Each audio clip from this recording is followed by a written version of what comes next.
Route 16 Grind, Episode 6. I swear, the man was holding me hostage. The Route 16 Grind is sponsored by Sea State Coffee, Warren Industries, Tuffy Security Products, and Route 16 Off-Road.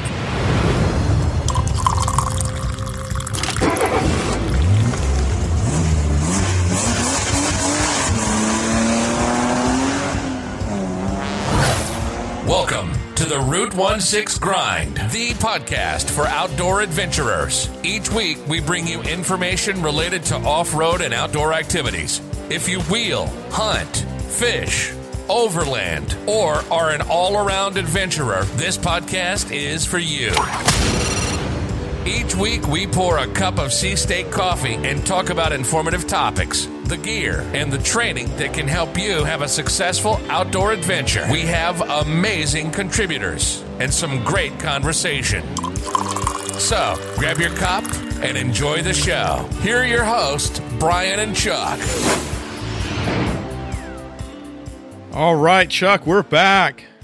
What's up, brother? I think people might have missed us last week. Sorry about that, folks. We had a lot going on, and it really was kind of my call. Chuck gave me some great stuff, and we're going to do it. I was sitting in a hotel room, and, you know, I had kind of a little bit of a paranoia of, like, people listening, and I wouldn't probably be as excited about giving this podcast, and I don't know. Maybe I just got to get over it. Plus, Chuck was pretty busy, and I think the fact, too, Chuck, is just not the same without both of us together, man. It really isn't. Well, no, I think it worked out for the best because we wouldn't have been able to have any conversation. It would have pretty much just been segments and monologues. And I don't know how exciting that is for the people listening.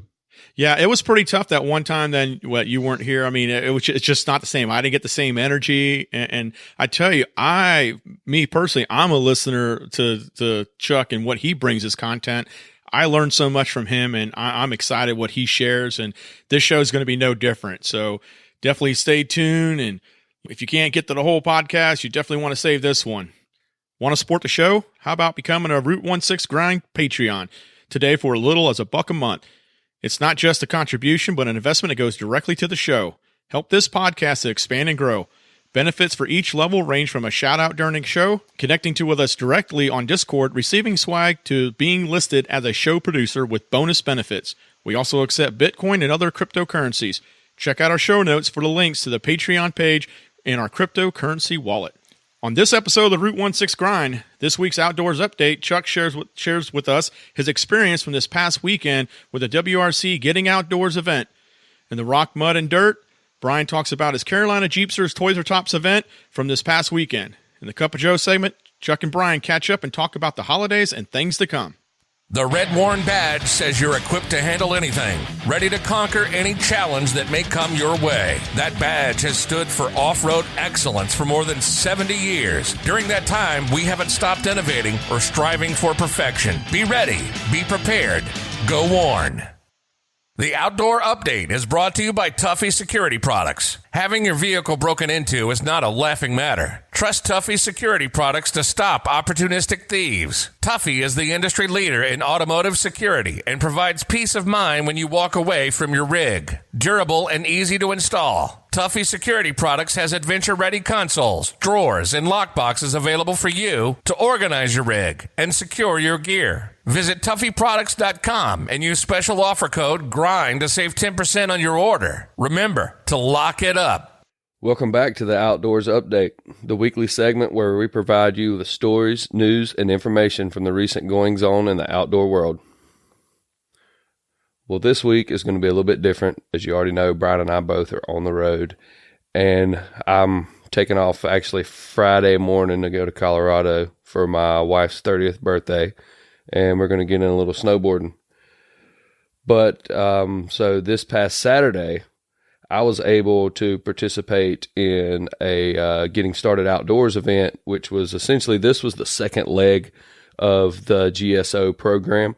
Previously, I mentioned before, I'm not sure if how much depth I went into what the program consisted of, but when you sign up for this program and you're selected, you get a classroom day to where mentors show up, and it's broken up into various segments about hunting. hunting whitetail in particular for this one. And so you get an educational day before you go out into the field. Well, this was the field day, to where we took 11 hunters out into the field in an attempt to get their first deer. And this was me with the Gaston County, Piedmont area wildlife stewards. And this is a chapter of the North Carolina Wildlife Federation, of which I'm the president of this particular chapter. The participants were from all over the state, and this was their mentored hunting opportunity, like I previously mentioned. And so the day was broken down with a group of hunters that came in the morning, and then another group came in the afternoon. And that way we were able to maximize the number of people that we could bring in at this wood duck farm here in South Gastonia, North Carolina. And 3 deer were taken in the morning portion, but unfortunately no one in the evening got a deer. But nonetheless, they all had a fantastic time. It was really cool to see these people get to go out and get to experience something that they hadn't done before, at least for most of them. A few of them had been hunting a few times this year, but for the most part, none of them had ever been hunting. We had 3 father-son groups that were there, and I asked each of the dads, I'm like, so why are y'all getting into this? And all of them's response was the same. They all were there because their sons wanted to get into hunting. I didn't really discuss with the sons that much why they wanted to get into hunting. One son in particular I did get to talk to. I talked to him in October at the classroom portion, and he said that his primary reason was, this is a quote from him, was to obtain food like they did in the old days because they didn't have grocery stores. Which, from an 11-year-old kid, I thought that was really, that was a lot of foresight. And I was really impressed. I was really impressed with that particular child in general, just for that. And he was really, really eager to get meat during the classroom day, because we provided each participant that classroom day with at least one cut of venison if they wanted it. And he took home a lot. Well, one kid in particular didn't want to take home any meat. I got to ask him. And he wanted the first time that he ate deer to be from a deer that he had taken himself, which I thought was awesome. So with that aspect, and then when you had the adults that were there by themselves without children that were just wanting to get in hunting, it was all really food driven. I was able to take out a friend of mine from work. He'll be on the podcast probably next week. I'm going to interview him for our first In the Field. Right now I'm kind of working out the mic situation, so that's why we didn't get to do it this week when it was fresh. But he'll be on next week, and this made a profound impact on him. And I'll let him discuss it during the interview. I don't want to give away too many details, but he touched me. I don't know. He touched me in a way that I didn't think Saturday was going to. I'll be the first to admit, this fall, I've spread myself pretty thin. I've volunteered a lot. I've spent a lot of time away from hunting, like I typically do. And it was Saturday. Saturday was an eye-opener for me. Saturday snapped me back into reality, and it let me know why I do what I do. It's I don't know. It was a reality check, and realistically. So, and probably you're sitting around, maybe you're not a hunter, and you're going, why will hunters go out? And why would they want to make new hunters? Well, if you hadn't figured out by now, that's conservation. Of course, it always leads back to conservation. And with one piece of legislation in particular is the Pittman-Robertson Act. Excuse me. And the short version of the Pittman-Robertson Act is that it authorizes that monies that were generated from excise tax on guns and ammunition could be used and distributed to state wildlife agencies for funding of their wildlife management programs. And since 1937, when the act was originally became a bill, it has been expanded since to include various other pieces of wildlife hunting gear that were taxed to benefit wildlife. And so the hunting license sales in each state is one variable that is factored into the equation that determines how much funding each state receives. And recently, there was a piece of legislation proposed, and it just was reported out of the House Committee of Natural Resources on a vote of 26-6 that amends the Pittman-Robertson Act. And it poses great benefits for animal species whose populations are of high concern.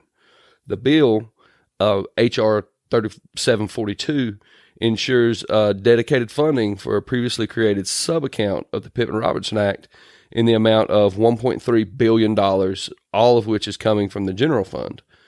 The Wildlife Conservation and Restoration sub-account, as it's called, funds will be allocated to the states in a similar manner, but with a minimum of 10% of that funding must be used to assist in the recovery of species that are listed as endangered or threatened under the Endangered Species Act.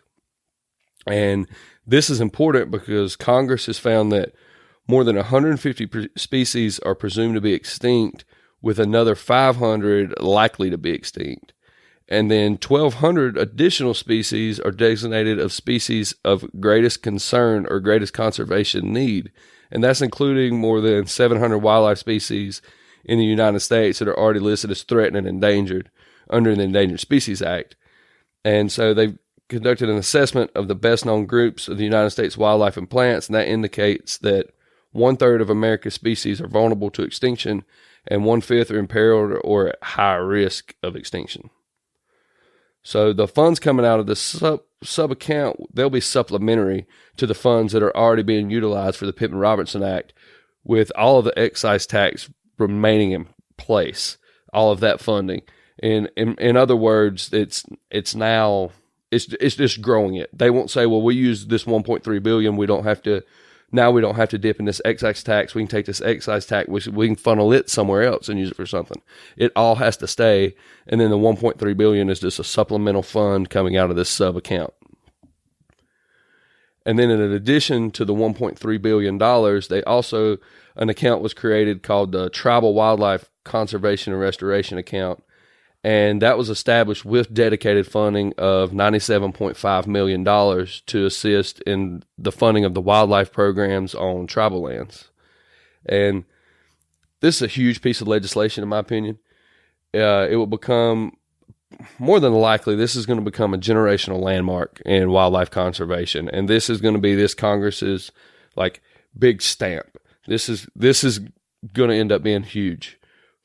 Particularly for those endangered species that now are required to get a certain percentage of this funding to help out, and these state wildlife management agencies don't have to. They've got a better tool now in their budgeting toolbox, so they can go back and use this and plan for this once this becomes a bill. So now, just like the last bill that I discussed, this is making its way through the committees. It's working its way to the floor. So hopefully, soon, we get this on the books. This becomes a bill, because this goes beyond hunting.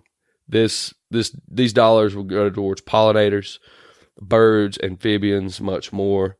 I know if you've been on social media, you've probably seen little blurbs about birds disappearing, pollinators disappearing, and it's true. It's due to habitat loss mostly. And we just need to do, as people, we need to do whatever it takes and bend over backwards for these animals. Cause essentially the habitat loss is, we can debate a lot of other stuff, but the habitat loss is a direct impact from us. So we need to do what's necessary to give back and to try to replace it the best we can. Or, with pollinators and birds, it's easy. Everybody with a yard, you can do something. But now this right here will give a tool to state governments to be able to go out and do things on their lands and with this grant funding. So, and if you'd like to read more into this bill, it's not really difficult reading. It's pretty simple to understand. A link will be in the show notes. You can go back if you would like and just Google the sub account, and you can find out more information. There are certain wildlife societies like the National Wildlife Federation stuff. They've done really brief write-ups about it. But if you want to kind of get in the nuts and bolts and the where the funding's supposed to go, how it's supposed to be used, and what the restrictions are on the money that these states are getting, I recommend just going and reading the bill. It's broken down into bullet points, and you'll be able to pick it out, and you'll be able to understand it if that's something you'd really be interested in. Chuck, that was a pretty amazing weekend, man. Yeah, man. It's, I guess, going into it, the people involved getting to go out and hunt, they're the ones that are all excited for it. And I was excited for them, but I really didn't expect to get out of it what I did. I was like, oh, it's going to be cool. Somebody's going to get their first deer. It's going to be awesome. But it wasn't all said and done. It really was. Like I said, it was kind of an awakening for me to kind of realize why I do what I do with volunteering and whatnot. So, and plus some of the words that the first hunter that morning had shared with me after the fact later on, just it really hit home with me for sure. Yeah, right on. We wouldn't be here, Chuck, if you just weren't that type of person. I mean, this whole journey that we're on with this podcast all started with me meeting you at, for the most part, it was really an off-road event that you all were there with backcountry hunters and anglers. And then we started talking, and I was like, man, I want to get back and hunt. And you're like, hey, I'll go with you. Look where we're at right now. Sure. I tell you what, man, the domino effect of, I had an experience with my son I probably wouldn't have had this year if we didn't go on that turkey hunt earlier. So, yeah. I mean, me personally, I want to thank you for just being the type of person that you are and spreading that word. And I tell you, you're making smarter hunters too, because I guarantee you there are hunters out there that have been doing this for a while. And some of the content you're pushing out there, I mean, I'm blown away. Like I said earlier, I get excited for every week when you're going to share, and I come away from this podcast so much smarter and so much more information, things that I'm engaged in and look up and motivate me to get out there and do more. So, I mean, this was an amazing outdoor update. Dude, I appreciate it. I mean, really, for people to go out and to do more, to teach people to be able to go out and do what they want to do it's awesome. Like going into it, the reason we want more hunters, like I mentioned, Pittman Robertson at conservation. Yeah. It all leads back to that. So it's super self-serving kind of in the beginning and why you want more hunters out there. But then the more people that I talk to that get out for the first time, like the story with you and your son and how much that means. And then watching, we had 3 different father and son groups, and the fathers were there because of the sons. It wasn't the other way around. Right. The sons were dragging the fathers out there. And it was, I don't know, man. It was crazy. It was awesome. So, I mean, if you take the extra money out of it that North Carolina Wildlife is going to get, you take it all away, I'd still do it again in a heartbeat. Yeah, absolutely. I went to a Jake Day earlier this year. What is it? The National Turkey Federation. I'm saying it National wrong. Wild Turkey Federation. Wild Turkey Federation, right? So I went there earlier this year, and I tell you, I didn't have the experience you did, but I could see it from a distance, because what you saw were individuals that their children were interested in being exposed to all the great things out there. And there were moms out there that were, I mean, it was about getting the kids outside, but what they took away from it was so much more. I mean, just the confidence and independence that they're gaining from that, just the knowledge to, hey, I can do this. Like the simple thing that the young man shared with you about, hey, I want to go out there and provide for my family or get meat the way, guys did back in the day. I mean, just having that perspective and understanding that it's not just shows up at the supermarket, from the sky. Right. And it's just amazing. And we could probably we'll talk about it probably some more, Joe. But yeah, Chuck, I mean, I'm definitely going to listen to this podcast again and really take in more of that information you shared. Thank you so much. For sure, man. We'd like to feature your successes and outdoor adventures. So shoot the pics over to us with a brief story. Route16.com and select contact. That's ROOTONESIX.com and select contact. Congratulations on the show. It's coming along great. I've got a quick fishing question this week. I argue with my daughter just about every year, and it's sad to say my daughter's more of an outdoorsman than I am. But she goes fishing every 4th of July with her friends and swears that you don't need a fishing license on any fresh body of water in North Carolina on the 4th of July. And I argue that she probably does. But I was just wondering if there was any truth to that. I can't find any information on it. And I'd like to share with you my favorite fishing hole, or my favorite fishing spot, which is the seafood counter at Harris Teeter. I've never left there empty-handed. I just don't have the patience for fishing. All right, guys, keep on going, and I'll chat you later. Have a good one. Bye. So essentially, he is a successful fisherman. So what about that question, Chuck, about fishing on 4th of July here in North Carolina? Do you need a license or not? His daughter is right. All right. July 4th is free fishing day in North Carolina. I'm assuming this is, like I said, this is all an assumption, but everybody's off work, big national holiday. And I'm sorry, we just had a bunch of special guests walk in the room. My pack of dogs just ran upstairs. Right on. But no, so yeah, long story short, free fishing day, July 4th. His daughter is not going to get in any trouble. And now he can go too.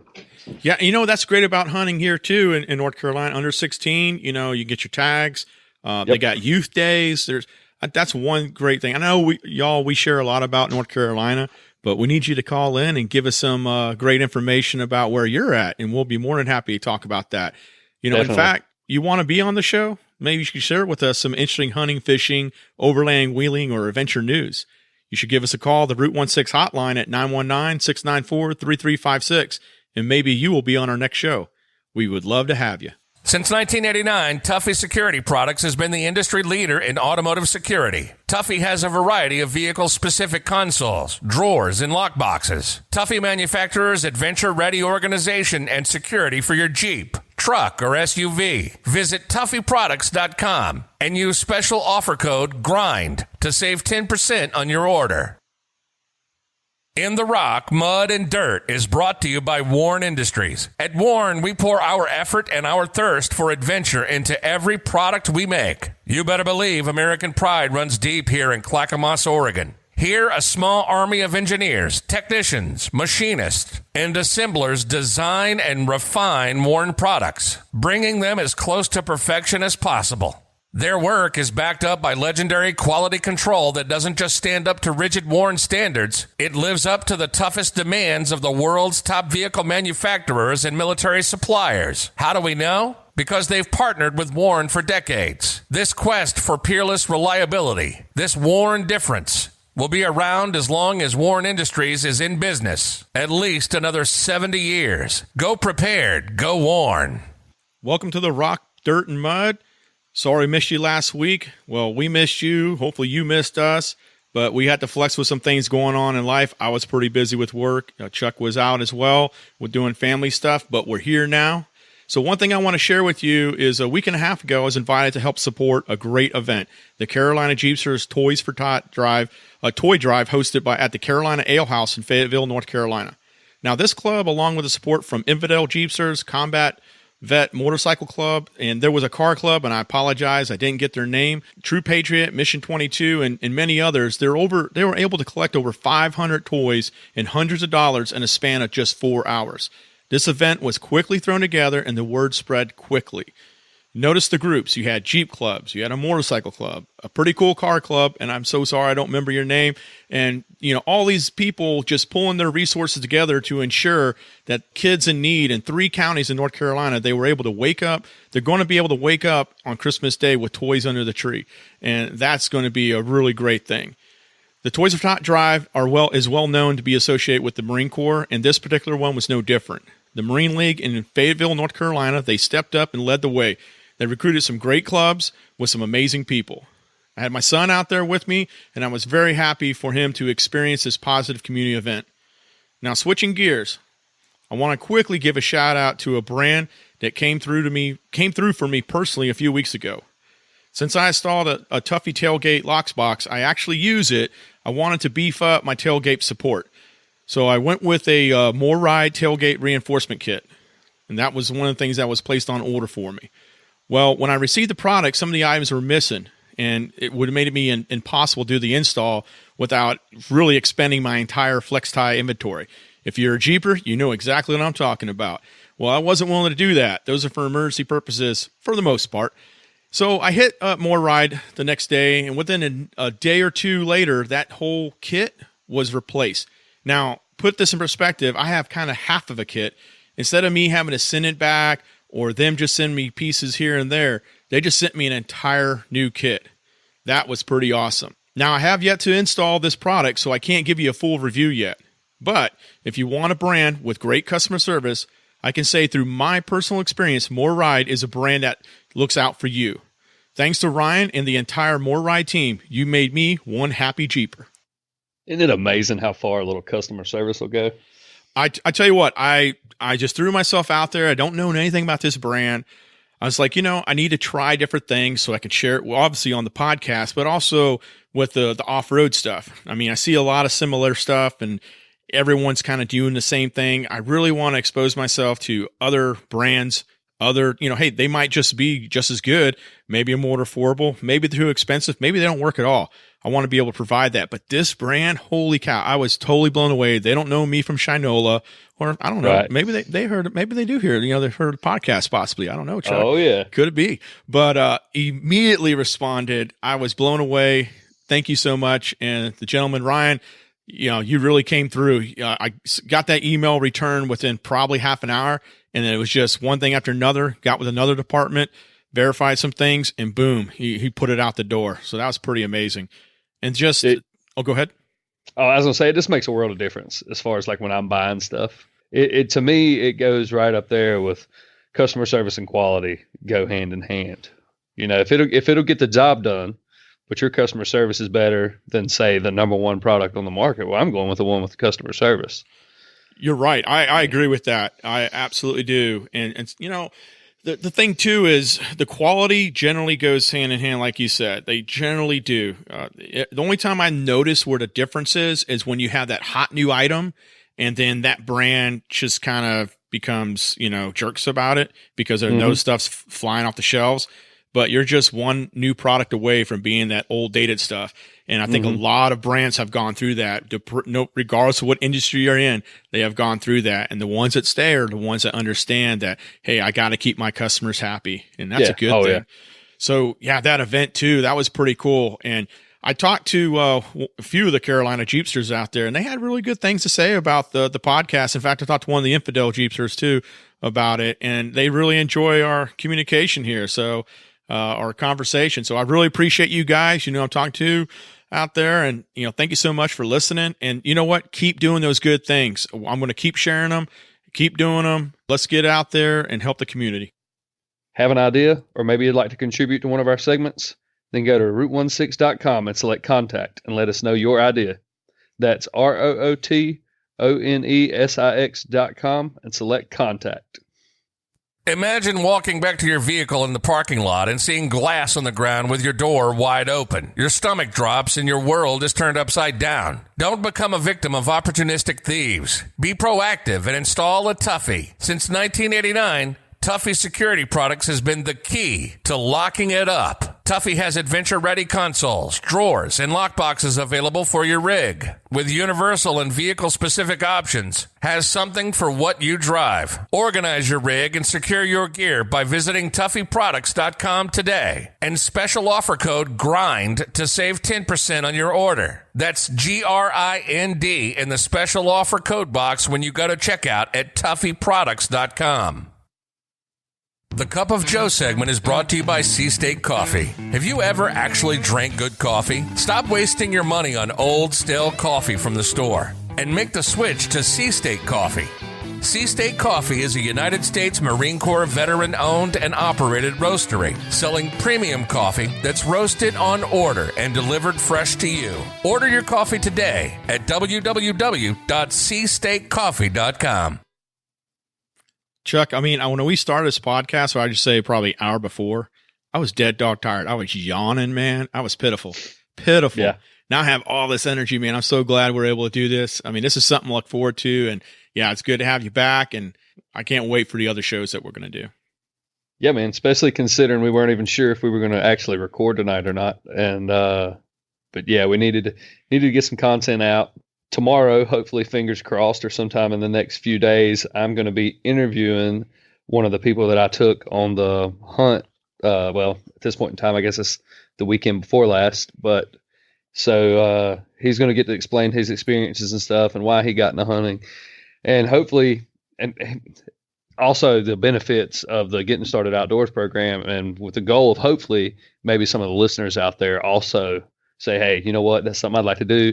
And they start looking for avenues on how to participate in these programs, whether it be through the state agency or, like you mentioned before, the National Wild Turkey Federation. That's a big conservation group who's big in R3. There are tons of programs out there. And that kind of goes into our mission when we started this thing. We want to inspire people to do something different and to get out and about. So I tell you what, the National Wild Turkey Federation, they are extremely proactive in my area. With the turkey shoots and different events, I get pinged with them. I went to like one event and it was that Jake Day. And ever since then, it just been, and I took my son out to a turkey shoot. And there's just sometimes I can't attend because it's all the way in Fayetteville, but extremely proactive, because you do have some groups that they only get together like once, twice, maybe 3 times a year. And that's fine. I used to be like, I'm a ham radio operator. So I used to be a part of a club in my local area. But one of the reasons why I'm not really working with them anymore, there was really no true development or mentorship. It was basically, let's go have dinner, then let's have a meeting and talk about stuff. But there was no real follow through, and the experience that I'm having with hunting and just, same thing with the off-road groups and all the other things that I do. It's that right there that draws me. The fact that, hey, not only can I become better in those skill sets in those areas, but I can also give back, and I can also look at passing on. So that is really what I kind of look at, what attracts me. And this is everything on point with what you're sharing. This is stuff that absolutely gets good people in a good place to do great things. Yep. And I think you bringing up good people, that's a great point, because I mean, realistically, without a solid foundation for hunters moving forward, it has the potential to go away. And that's one of the reasons why I'm so heavily involved with it, is just keeping the tradition and keeping everything around. Plus, I mean, watching how excited these people were last Saturday. I mean, even the folks that didn't kill anything. Right. They were jacked up to be able to take part. And it really was like, I grew up in hunt camps, and where we were in hunt clubs in South Carolina, and you went down and you spent the weekend hunting, and they got that mini hunt camp experience. People were sitting around telling stories, going back and forth. Some of the folks had took it on themselves to go hunting already, so they had some stories to contribute. They just got to sit around and listen, and gain some real skills. And it was just so rewarding, man. It really was. And I like a good fishing day to me is kind of that experience. Sometimes you don't catch a lot of fish, or sometimes, it is what it is, very much like a hunt. But it's being able to get outside, you hang out with your buds or whatever, like, me and my sons or something. Like, it's that whole environment and everything inclusive with it, not just, hey, I got 10 fish, because that's cool and that's awesome. Right. You're going to probably eat well that night, but it's really everything beyond that too. So yeah, definitely, man. Yeah. And I'm looking forward to that interview. I'm really excited about that. And I spoke with, Cheryl. She has this Jeep. She calls it Grinch. It's like one of those metallic green. I don't know if I'm saying the right color, but you like those real, like very reflective green, high end mojito kind of looking. Yeah. I don't know how to describe it. Cheryl, if you're listening, I'm sorry. I know you're going to probably hit me in the head next time I see you, but she runs a website, and I want to say it's herjeep.com or herjeeplife.com, something like that. I'll put it in the show notes, and sorry, Cheryl. But I'm really trying to get her to come on. So little background on her. Has a couple of Jeeps, and, she's all about self, learning, getting out there, trying to do things herself. And she has a really great story, retired Army Chief Warrant Officer, And I tell you what, she told me more about tires than I really want to know during that event, because we were just chit chatting, and we're talking, just tires came up. And it's one of the subjects I really hate talking. When people call me up, I like, dude, hey, go to a tile wholesaler. I really don't want it. And there's so many things, but she was going in the weeds, but that's what she does. She really when she takes something on, she takes it on. She's very independent. And if she doesn't know, she'll go out there and search for it, because she wants to try and get, women more empowered to do things, let them know that, hey, you're able to do this, and just a totally positive experience that she's trying to reflect through her own actions. And she's got a great story, and I'm really trying to get her on to kind of share that. I think she's a little nervous, but hopefully me talking about her a little bit will pump her up and get her on here. I also have another lady that I'm looking at probably bringing on a new year. She runs a website too, and I don't want to butcher her website, but she has done some great things too up at this Great Smoky Mountain Jeep event that happens every year. And she's done training. She runs training videos, she just picked this up one day. So she does some great things, and I definitely want to bring people like this on there for at least the off-road and kind of stuff. I did talk to fully mission capable Overland, and he is going to definitely put together some really good stuff. I'm excited about that. And who else do we got? We got another person. Oh yeah. My buddy Chad, he's working on his stuff, because we haven't forgot about all the different things we want to bring in. Weapons training and, doing the smart things while you're out there, maybe some everyday carry kind of thing. And probably get Instructor 1 to come back on here and do a series too. So we got a lot of things in the work, just gonna have to be patient with us. This is, I would love for this to be the one thing that Chuck and I do all the time, but it just isn't that way right now. But maybe one day with your support, it'll be that way for sure. Yeah. Yeah. And we got hunting season wrapping up. So I've got plans to interview a few of my buddies and some folks that I've met online that I think they've got some killer stories. And these are hunts that have taken place outside of North Carolina that they can share with some folks that I think are really going to get people excited. Some elk hunts, some mountain goat hunts. Oh yeah. A couple of North Carolina whitetail hunts, of course. But just to let people know there's a whole world out there to go experience, and you can do it relatively cheap. Yeah, absolutely. It just, a lot of it's adventure. It's really effort. A lot of it comes down to effort, and then you start planning. But it's once, because there's a lot of, I want to do that. Well, I can guarantee you now, I can't guarantee you tomorrow. That's definitely a big one there. But I'm glad you brought up that too, because this weekend, so there's that property I was telling you about, one of the game lands out here in North Carolina. I'm actually going to go with a buddy Saturday morning, and we're going to go out there. We're going to be prepared to hunt, but I have in my mind, because I've never gone out there, that I'm just going to do terrain walk today and just get a feel for the area, and then plan my next year kind of hunt to go and take advantage of that. So I have that plan, and we'll just see what happens. And then the following week, next Saturday, I probably am going to take my son. We're going to go hit a property, go do some hunting, try and get that wrapped in. And then early January, I'm going to go to, I think it's called Suggs Mill. Some of y'all might be familiar with it out here. I'm going to go out there and see if I can get some pigs or some coyotes or whatever. I don't think there's going to be any pigs out there. It literally tells you on the permit, don't expect to have pigs, but everywhere in the chat rooms that I go to, people tell me, they're kind of out there. You got to find them. I'm cool. Yeah. Gets me outside. I'm good with it. The past 2 weekends, or 2 out of the last 3 weekends, I've had 2 different buddies.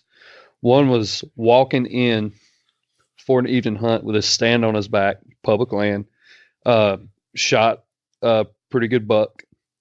And another one of my good friends who I hunt with, we've kind of made an annual pilgrimage to a spot in the mountains for the past few years, but he was hunting in a different area, and his morning hunt had wrapped up, and he was scouting, and he killed one of the biggest bucks he's ever killed in his life scouting. Yeah. So it happens, man. Yeah. And realistically, sometimes, there's no point in climbing up a tree to hunt if you hadn't found the right area, because if deer aren't there, it doesn't matter. Right. So the best course of action sometimes is just to walk around just to find that spot. I've literally walked from the time the sun come up till about an hour before it gets dark, and before I found a spot where, oh, this is where I want to sit down. This Right. is worth my time. But you kind of got to go into it fully prepared to spend a day walking around looking. And if you don't find anything, it's still successful. Oh, I know I'm going Like to you learn said, something. you can go back next Yeah. year. And, you know, the guy that I'm going with, he's a very experienced hunter. So I know there's going to be some things he's going to be able to Right. share with me and whatnot, you know, because me, I'm not an experienced tree stand hunter. I've literally used my tree stand once. I just got it this year. And I think I shared with you before. Initially, I'm just not a fan. It's not how I was programmed.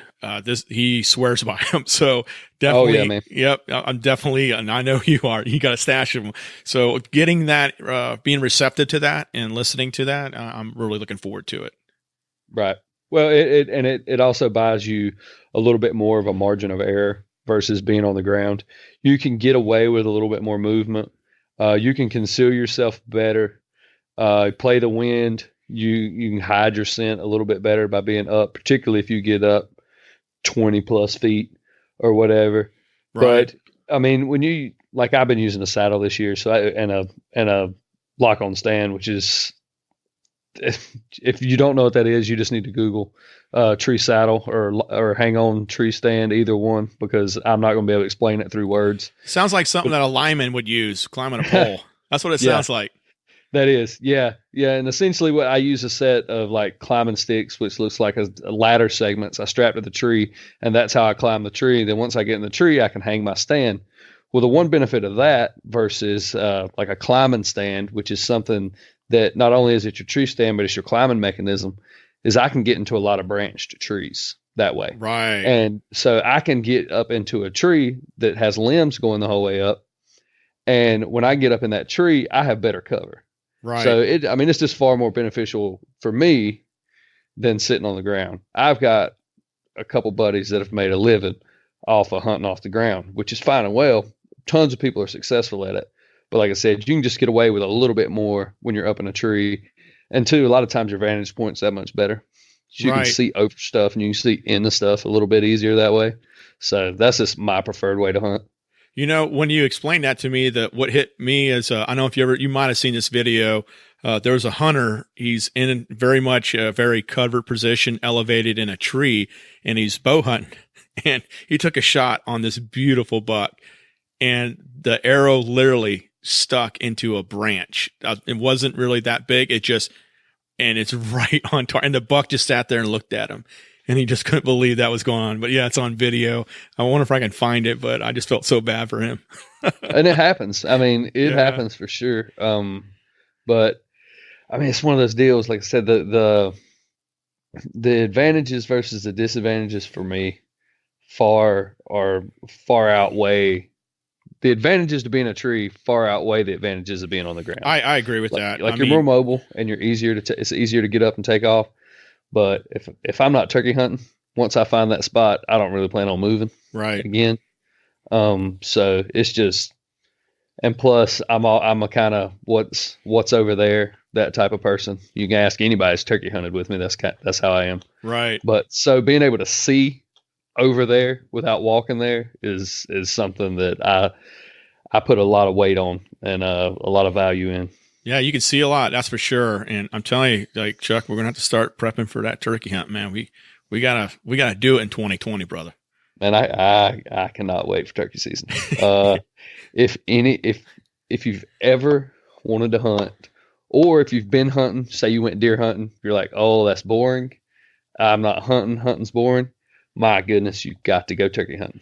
Yeah, I mean, you definitely. It's the one thing I can say, like, just through my experience, that one experience is it very much puts you in a sense that, man, they're kind of hunting you a little bit. Like these things, just when I went to that orientation, when I talked about just how smart these things are and how well they see, you're like, good Lord, I cannot make a mistake here. Because that's the one thing that I know for a fact. You make a mistake with a turkey, that's it. That is it. No, 100%. Yeah. That's 100%. I mean, and like I was talking about being in a tree, turkeys do not care. If you're moving, no matter where you are, a turkey's going to spot you. Right. You cannot make a mistake with one. That's the perfect way to sum it up. I always tell people, because deer are notorious for their noses and smelling people. Right. And I tell people all the time, if a turkey could smell, you would never kill one. I believe Because it. everything else is that good. The only reason you ever kill one is because he can't smell. Because Right. if they could smell, it would be game over. Right. I mean, yeah. Well, I'm looking forward to it. I really am. So we need to start prepping that one, Nick, when the new year comes. For sure. All right, folks. So we're going to have a Christmas podcast. Well, we'll see what Santa brings. Maybe we will, maybe we won't. We'll see what happens. But thank you so much for listening. I really appreciate it. Chuck's appreciate it, I'm sure. For sure. Yes, I do. Yeah. This is something that we really enjoy, and I hope you get that from us. And thanks again for joining us this week. And make sure to subscribe to the show and maybe even leave us a 5-star rating. Thanks for listening to the Route 16 Grind. We want to thank our amazing sponsors, Warren Industries, Tuffy Security Products, Sea State Coffee, and Route 16 Off-Road for their support. Follow us on Instagram, Facebook, Twitter, Pinterest, and more. Just look for Route 16. That's ROOTONESIX. Or just go to Route16.com. Until next week, plan smart, be safe, and as always, be prepared. Damn, I love this podcast. Yeah!